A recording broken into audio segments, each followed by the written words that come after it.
all His promises, until He hath put a period to sin and misery and infirmity and death, and might be fitness, and all these weird. Would you say that's a fair assessment, Pat?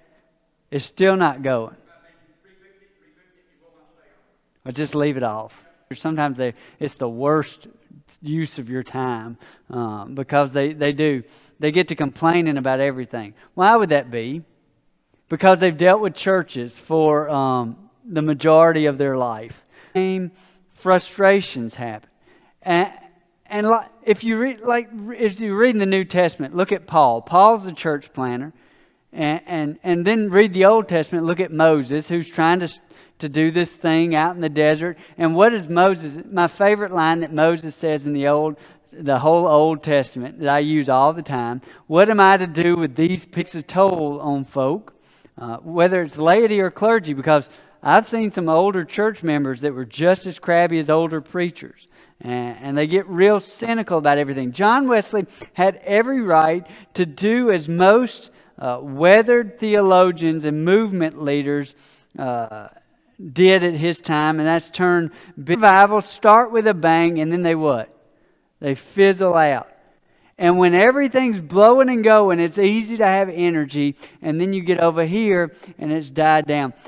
I think a lot about I had one friend that I had to talk off the ledge. He's a great leader of the church, and he's used to his churches flourishing and growing and getting all this great feedback from the church and having all this energy, and he's an extrovert and a people person. He loves and ministry. Why did he want to quit ministry? Because he's used to momentum giving him energy, and all of a sudden, guess what COVID did? It just flattens any momentum. And he got frustrated, and he said, I don't understand. Why can't we do this or why can't we do that? And he goes, I just want to quit. And I go, okay, I think Jesus would be a pants on and let's go. It's basically what I told him. And now it's fine, but I've seen a lot of articles lately about preachers that are going to call it quits after all this, because they're frustrated and they're tired and they're this and they're stream our worship for 4 months.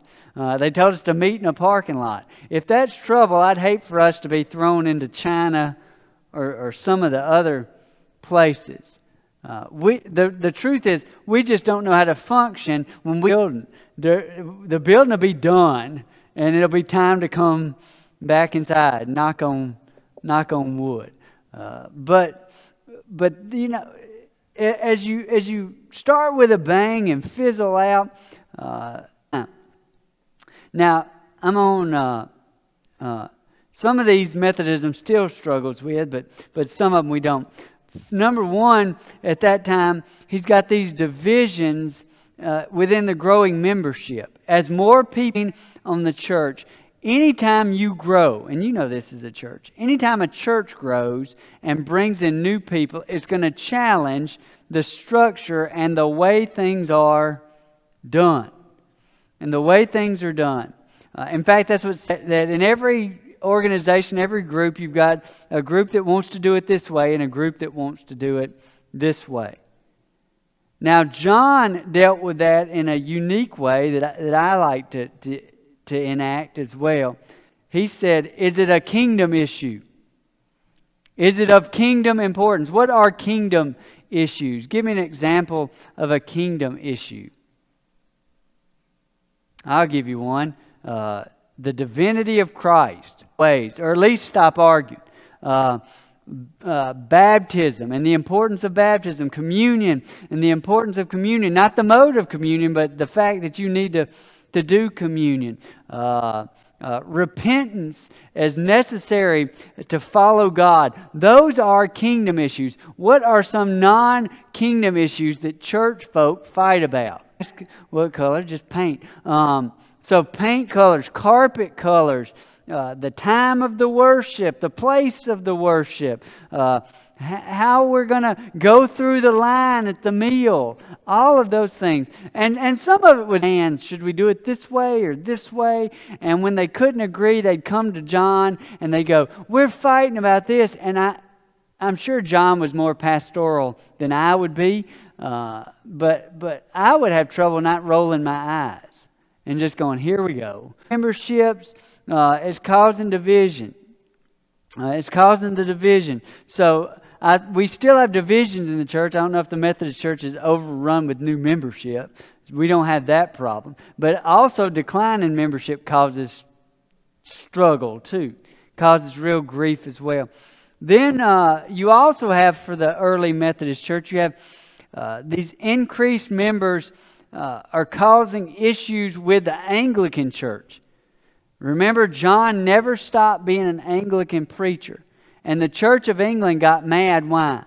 Because this Methodist missions don't do well when they feel challenged. I served several years before the bishop threw me off of the committee on new church development. And of course, they sent me to start a new church at one time, and that was a miserable failure all the way around for everybody.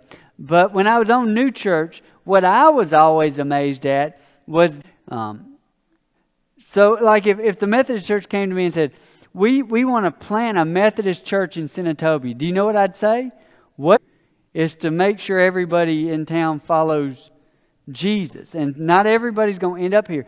When I was planting a church, I went to every church in DeSoto County. One let me. Went to everyone and said, well, two let me, excuse me. I don't want to leave love out because they did.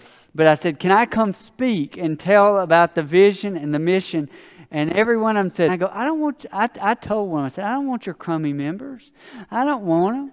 They give you trouble. Why would I want to drag them to my place? I go, I want new folk. I want new believers that are on fire. Yours aren't even smoldering anymore.